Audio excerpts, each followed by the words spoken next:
Lately, I've been struggling to write my opening chapter. It's about a man who has amnesia and is exploring his house for the first time. And for me, I struggle with descriptions, especially when it comes to writing about buildings and environments.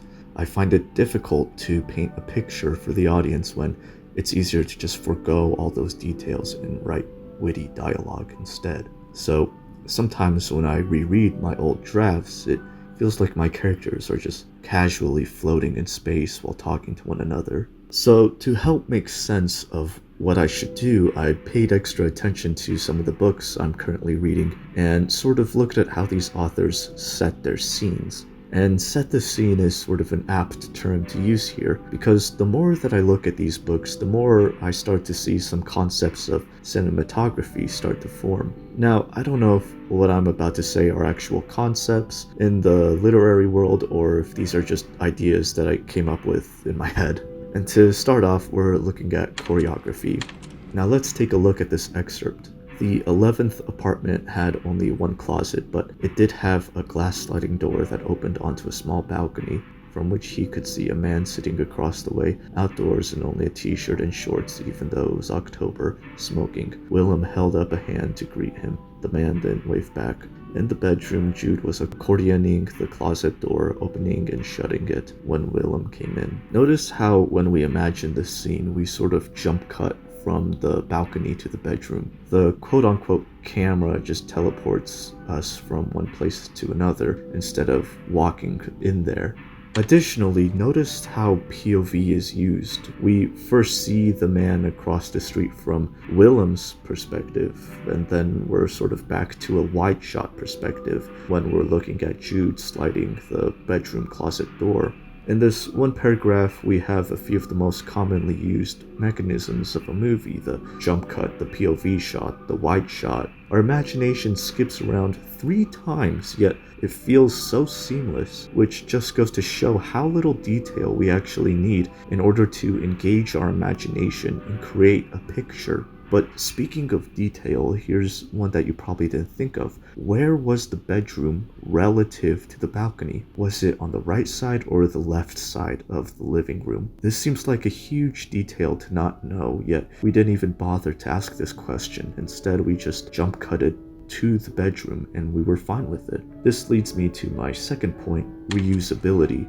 Just like in movies, we don't always get a clear picture of everything. Sometimes the camera just skips around, and while we don't entirely know where we are, there's enough of a linear flow that it feels natural to sort of teleport around.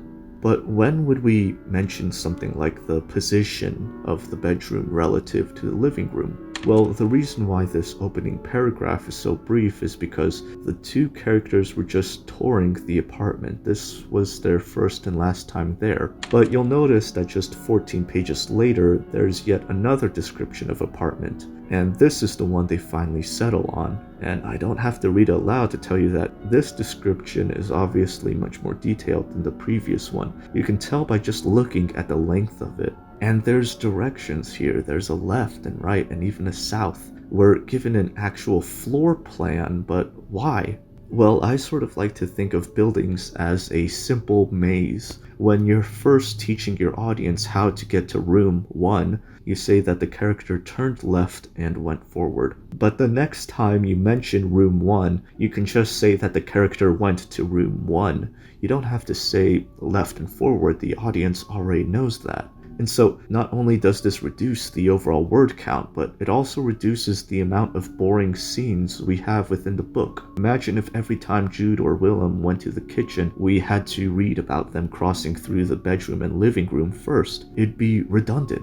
It'd be boring. And that's one of the things I've had to learn to balance in my writing, which is how to omit unimportant detail and keeping in important ones as well. Which leads me to my third and final point: omission and hyperfixation. In the opening of chapter 6 of the brothers Karamazov, Dostoyevsky paints a scene of a huge drawing room with silk couches, white wallpaper, rows of mirrors, portraits of a bishop and a governor, along with lamps and religious icons in the corner. And this entire time I've been talking about how we ought to reduce word count, that we ought to keep what is essential and to keep things simple, but what if you want to build quote-unquote personality? When I look at this excerpt and its overall length, we may be tempted to say that it's chock full of redundancies. Or what about this excerpt from Norwegian Wood that's describing a small dorm room? It's much longer than that of Dostoyevsky's description of the drawing room. And consider that Norwegian Wood is a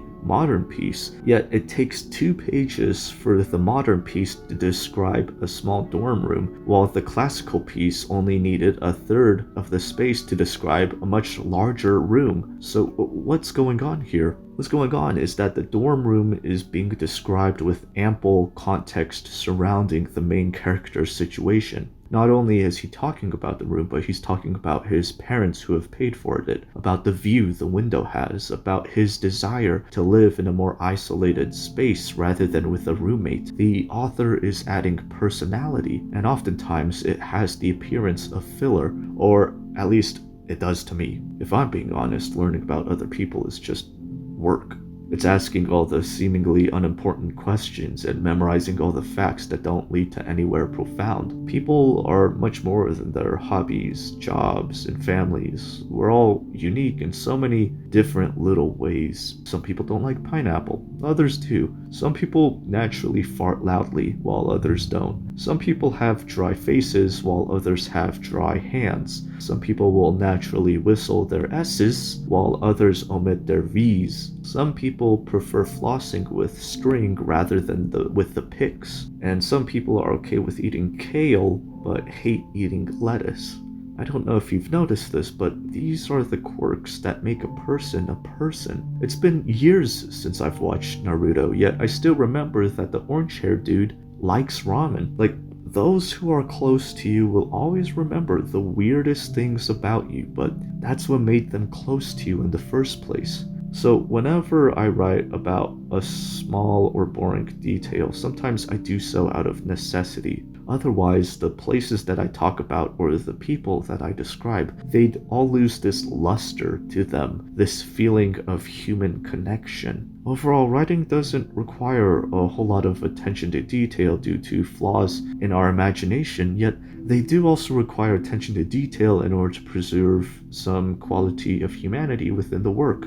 Likewise, detail is necessary in creating a proficient enough mental map for everyday spaces like the home of the main character or their work. Anyways, that's the end of the video.